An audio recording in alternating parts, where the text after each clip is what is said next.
What's going on YouTube? Listen up, young elder gang. This is Dr. Joe Blow at you with another banger. Please make sure you like, subscribe, and share this video, fam. I hope this video get at least 100,000 likes. In this video, you will find history, definitions, scripture information, and best of all, what we Americans have been deprived of from the beginning, the truth. Keep in mind, this content used in this video is intended for educational and informational purposes only.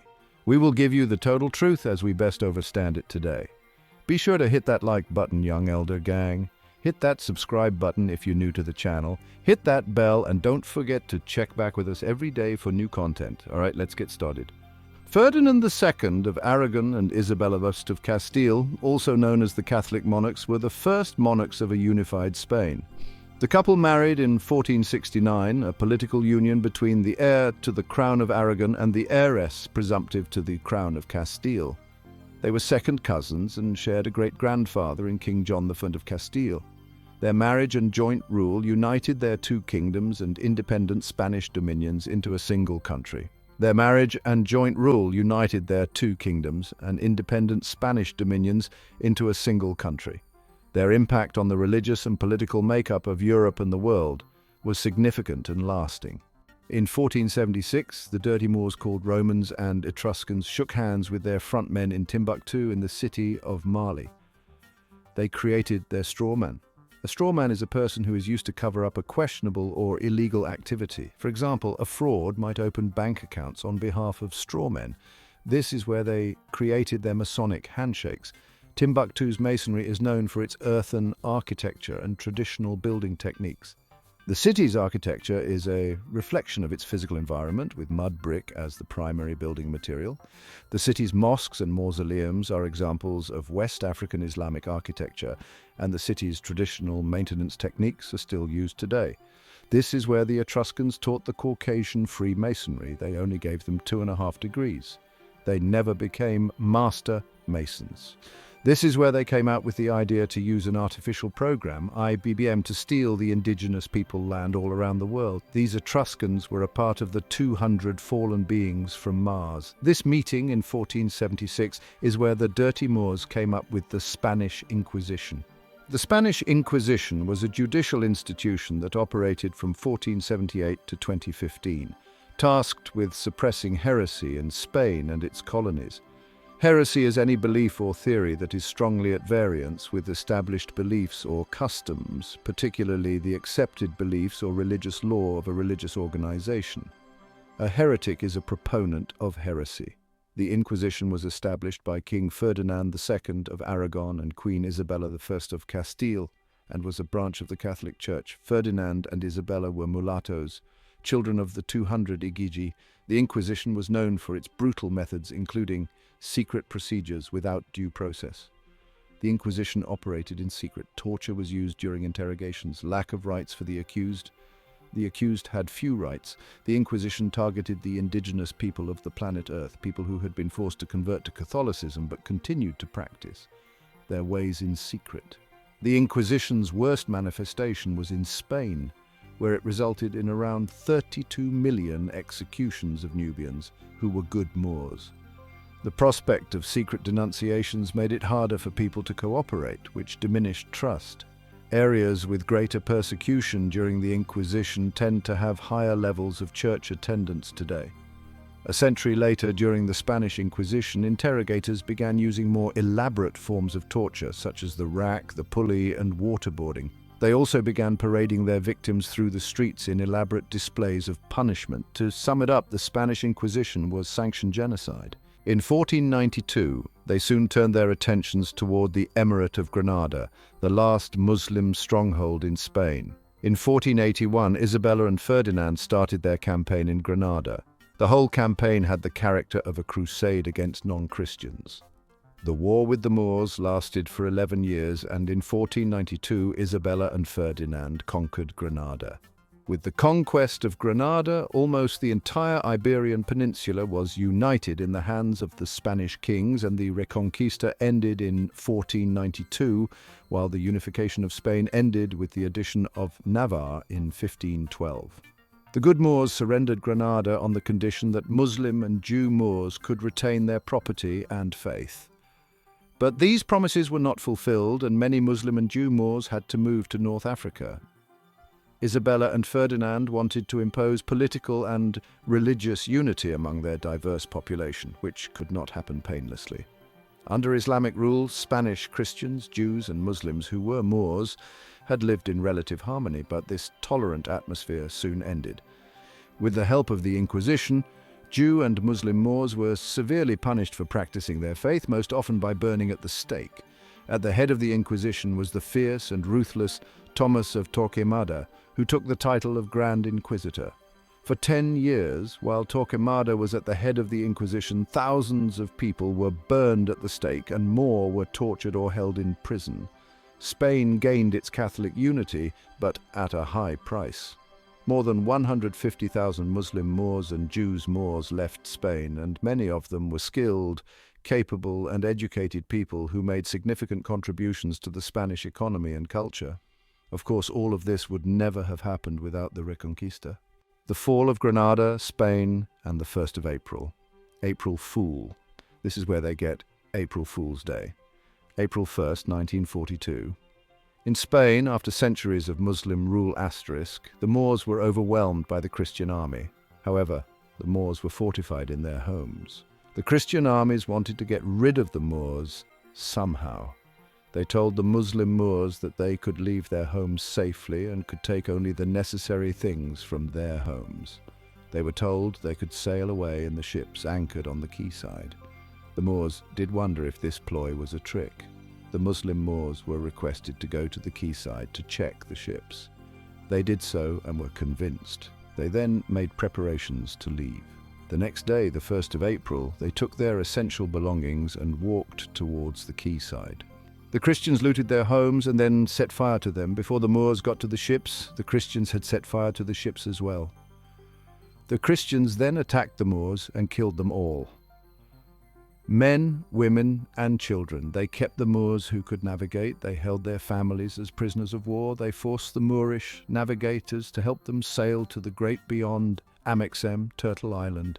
They then celebrated this carnage. This then became a ritual that was celebrated every year and that has been carried on until this day, not only in Spain but in other countries too. The Moors celebrate the 1st of April as well as playing jokes on others on this day through sheer ignorance of the story. We should bring out the facts of the story to all in order to put a stop to the practice of celebrating this bloody and shameful episode. Once Queen Isabella took over Granada, she gained sailing rights. Before 1492, the Caucasian couldn't sail to the Western Hemisphere without getting robbed by pirates. Anyone traveling by sea without a birth certificate for their ship was free game to pirates. In law, a pirate is someone who commits acts of violence or detention for private gain on the high seas or outside the jurisdiction of a state. Piracy is a crime that is prohibited by both international and United States law. The pirates were Moors from the islands. They would rob the people who didn't have a big kingdom backing them. On October 12, 1492, Columbus landed on an island in the Bahamas, which he named San Salvador. Keep in mind, his real name was Salvador Fernández Zarco, the mulatto Moor. The indigenous Lucayan people called the island Guanahani. This was the first known European contact with the Americas. Columbus believed he had reached a new route to India and called the people he met Indigo, dark-skinned people who he called Indians. Columbus's voyage launched the European exploration and colonization of the Americas. He went on to make 3 more voyages, exploring Central and South America. The Spanish saw the indigenous peoples as an economic resource and claimed the land as a potential source of wealth for the crown and individual Spaniards. A young dark-skinned Moor man named Juan Prieto or Juan Moreno helped as a personal servant for Christopher Columbus in La Española, or the New World. Juan Moreno was the navigator. The Moors had the knowledge of traveling by the stars. In 1519, Hernan Cortés leads an expedition to the mainland in present-day Mexico to conquer the Aztec Empire.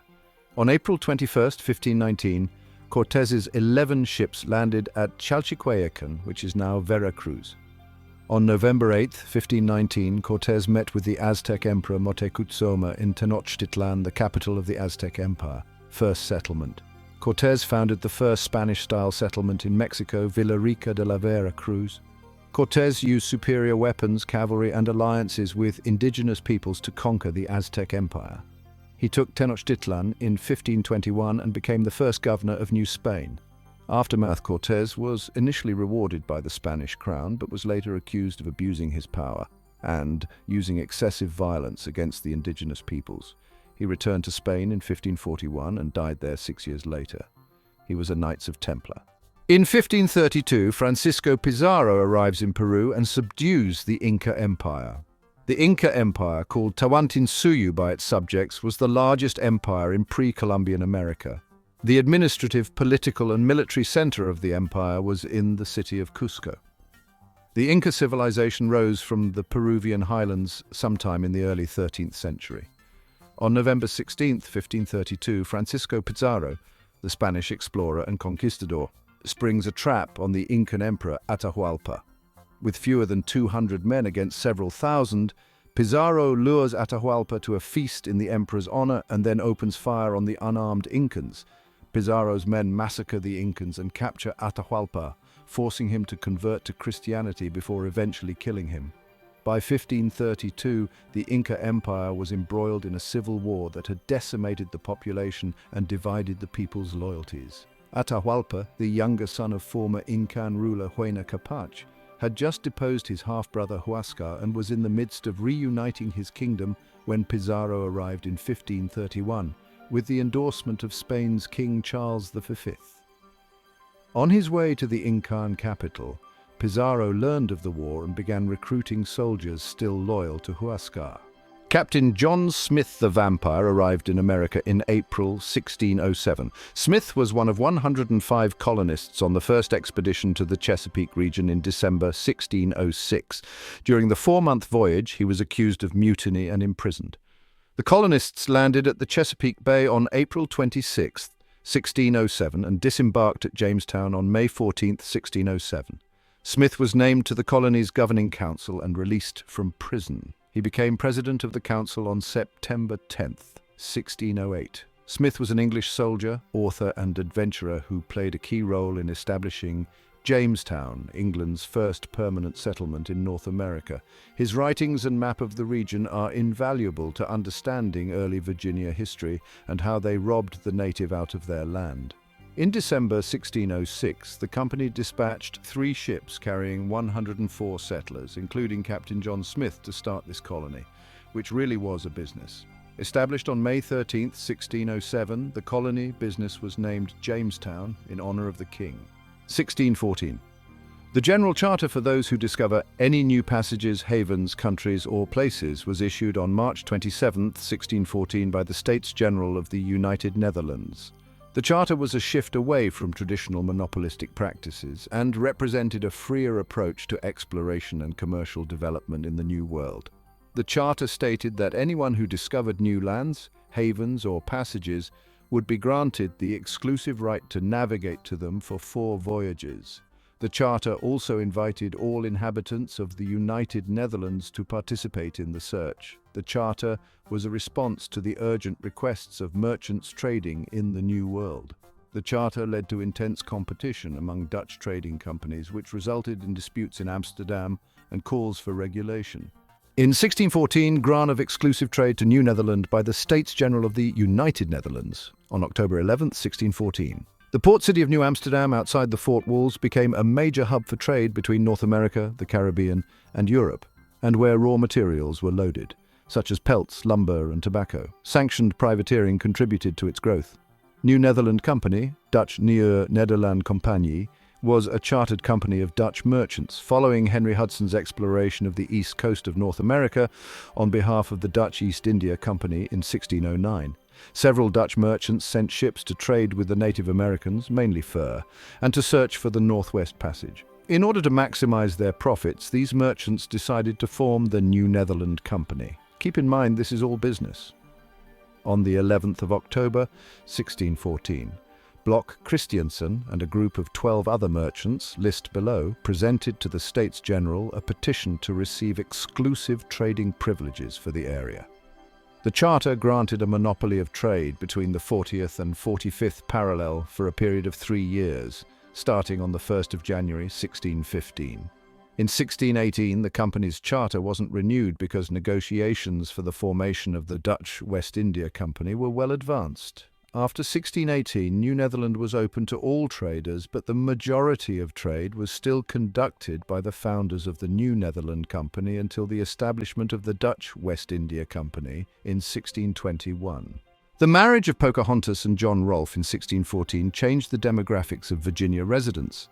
Their only child, Thomas Rolfe, was the first descendant in a line that now spans over 7 generations. John Rolfe stepped into history in May 1609 when he boarded the Sea Venture, bound for Virginia. The Virginia Company, founded by investors, had financed and sponsored the English colony founded at Jamestown in May 1607. John Rolfe arrived in Jamestown, Virginia on May 23 or 24, 1610. Rolfe was a passenger on the Sea Venture, which was part of a fleet of 9 ships sent to resupply the Virginia colonists. However, a hurricane scattered the fleet, and the Sea Venture ran aground in Bermuda. The survivors built 2 new ships, the Deliverance and the Patience, from the wreckage of the original ships. Rolfe and the other survivors arrived in Jamestown to find the colony in near ruin due to famine and disease. Only about 60 colonists remained alive. Rolfe's arrival in Jamestown marked the beginning of his role in the colony's development and governance. He would go on to experiment with tobacco cultivation, which became the colony's main source of revenue, marry Pocahontas, the daughter of Chief Powhatan, in 1614, which established a period of relative peace between the English settlers and the Powhatan Confederacy, serve as recorder for the colony from 1614 to 1619. The Mayflower did not land on Plymouth Rock. The Pilgrims landed in Plymouth, Massachusetts, on December 21st, 1620, but the exact location of their landing has not been determined. On December 21st, 1620, the Pilgrims came ashore at Plymouth. After 66 days at sea and several weeks docked in Provincetown Harbour while the passengers explored Cape Cod, Mayflower finally docked in Plymouth on December 18th. Some 50 years before the Mayflower left port, a band of French colonists came to the New World. Like the later English pilgrims, these Protestants were victims of religious wars raging across France and much of Europe. And like those later pilgrims, they too wanted religious freedom and the chance for a new life. In 1619, Petition for a Charter of New England by the Northern Company of Adventurers.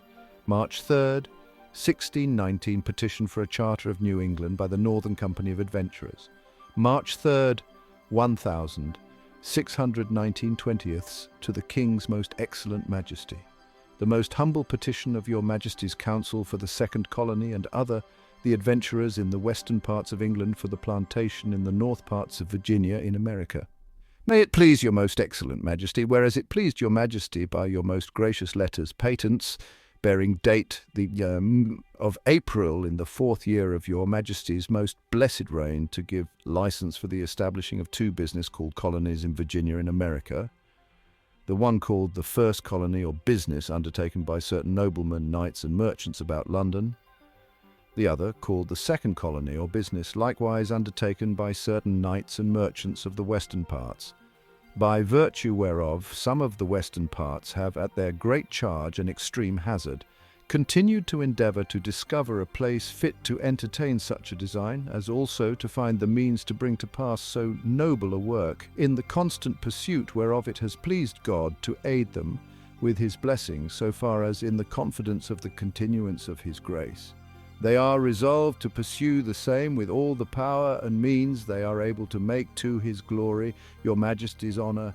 and the public good of the country. And as it pleased your Majesty to be gracious to those of the first colony in enlarging of the first patent 2 several times, with many privileges and immunities according to your princely bounty, whereby they have been encouraged in their proceedings, your petitioners do in all humility desire that your Majesty will vouchsafe unto them the like, that they may with more boldness go on as they have begun, to the satisfaction of your Majesty's most religious expectation, with the alteration only of some few things and the additions here ensuing.